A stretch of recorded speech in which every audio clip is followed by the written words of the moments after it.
You bought a drone, you mastered the basics of flying, and are pretty confident in your skills. But little did you know, there's a bunch of things that you need to learn in order to be a successful drone pilot. In this video, we'll go over 8 tips that you need to know so you can take your drone skills to the next level. Whether you're an intermediate or a seasoned professional, there's something in here for everyone. You've heard the saying, failing to plan is planning to fail, right? Well, this reigns true for drone pilots. It's better to plan out a shot ahead of time rather than showing up on set only to waste precious time as you figure out what you're doing. Google Earth Studio is a powerful tool that you can use in order to pre-visualize a shot before you even step foot outside. The software lets you adjust various camera settings like altitude, pan, tilt, and field of view. And then you can use the keyframe tool to create a mock-up of the shot that you are aiming to achieve. For pilots who fly professionally, this can help ensure clarity between you and your client about the project. The last thing you want is any confusion. We've seen the benefits ourselves and even used it to create a mock shot when we did our first FPV one take. It's easy to use, can save you a lot of time and frustration, plus it's free. And who doesn't like free?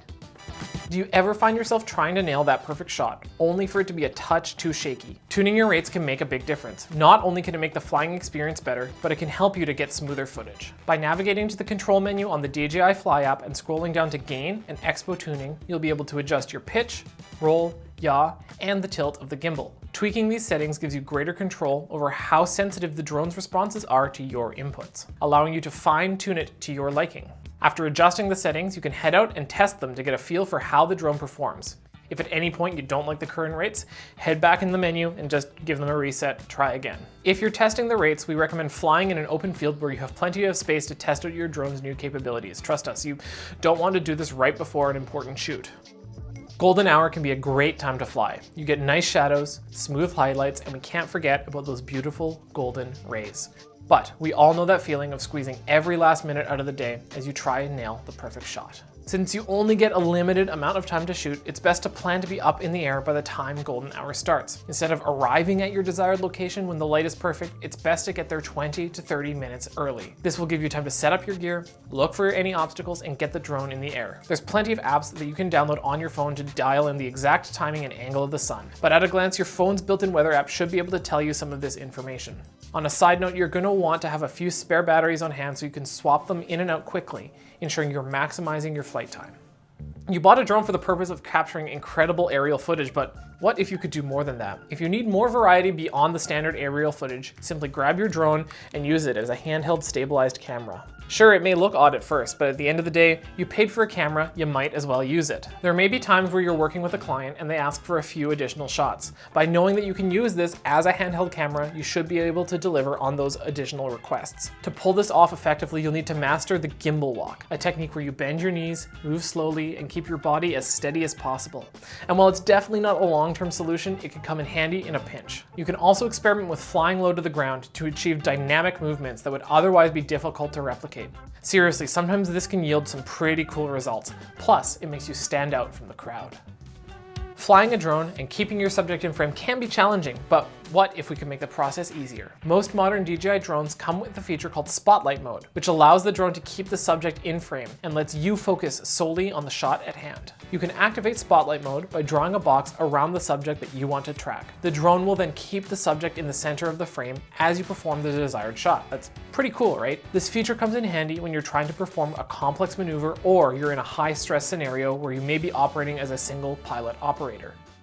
Obstacle avoidance is great, but did you know that turning it off might actually help you get a better shot? By disabling it, you'll be able to fly the drone through tighter gaps and closer to obstacles. This will add depth and visual interest to your footage. There are 2 ways that you can do this. You can head into the menu, and under the Safety tab, you should see an option to disable obstacle avoidance.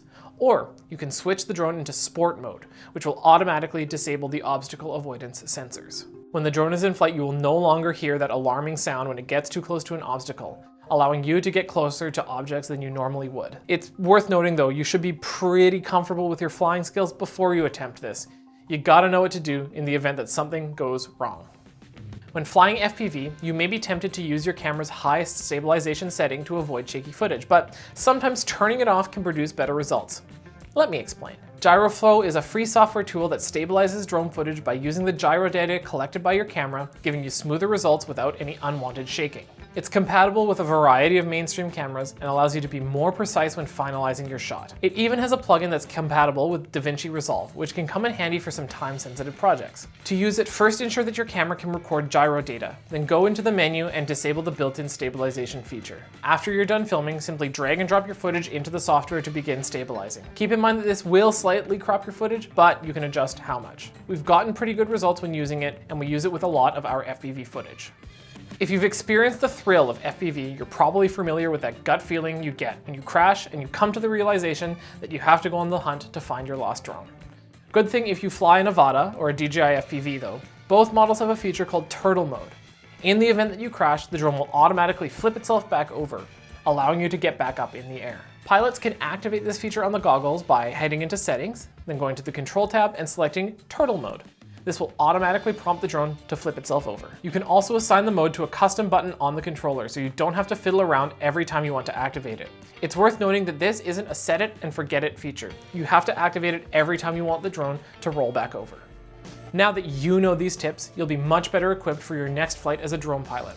However, if you want to learn even more, we've got a bunch of content on this channel that'll walk you through everything you need to know about becoming a confident and successful drone pilot. If you've enjoyed this video, please make sure to hit that like button to let us know. If you really liked it, you can even hit subscribe. We'll see you next time.